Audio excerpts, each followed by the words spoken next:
Welcome back everyone. So বন্ধুরা, গত পর্ব পর্যন্ত আমরা দেখেছিলাম যে আমাদের এই কন্ট্যাক্ট পেজটা কি করে তৈরি করছে। সো আজকে আমরা যে বিষয়টা দেখব, আমরা যদি একটু লক্ষ্য করি, আমাদের ওয়েবসাইটে যদি ডিরেক্টলি ভিজিট করি, লোকাল হোস্ট স্ল্যাশ আমাদের ওই প্রজেক্টের নাম, ওকে, আপনারা দেখতে পাচ্ছেন যে এখানে আমাদের ডিফল্ট অবস্থায় পোস্ট শো করছে, এবং কি আমরা যদি ব্লগেও যদি ক্লিক করি দেখতে পাবেন যে এখানে কিন্তু কোনো পোস্ট শো করছে না।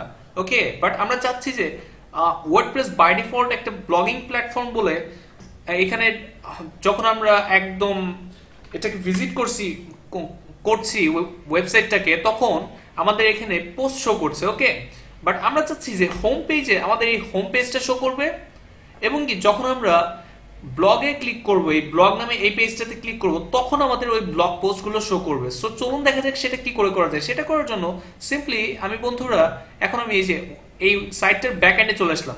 ওকে, ড্যাশবোর্ডে চলে আসলাম। ড্যাশবোর্ড থেকে এখন এই সেটিংস থেকে রিডিং এ ক্লিক করব।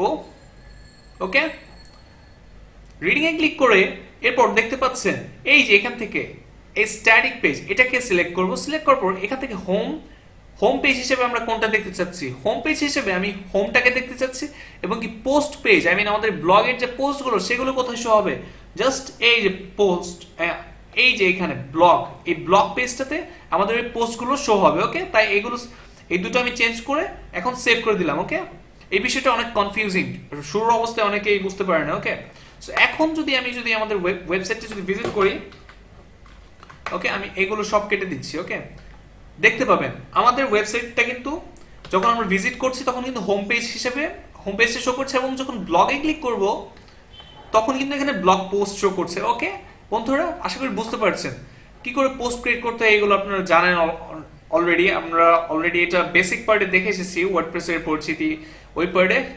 সো আশা করি বুঝতে পেরেছেন। এখান থেকে আমরা আমাদের কাস্টম ভাবে হোম পেজ সিলেক্ট করে দিতে পারবো, এবং কি পোস্ট পেজ কোনটা হবে সেটাও এখান থেকে সিলেক্ট করে দিতে পারবো। সো বিষয়টা অনেকের কাছে কনফিউজিং লাগতে পারে। ভিডিওটা বারবার আপনারা টেনে দেখুন, দরকার পড়লে আরো গুগল করুন, কিংবা ইউটিউবে আরো ভিডিও দেখতে পারেন। ওকে, সো সবাই ভালো থাকবেন, সুস্থ থাকবেন, আল্লাহ হাফেজ।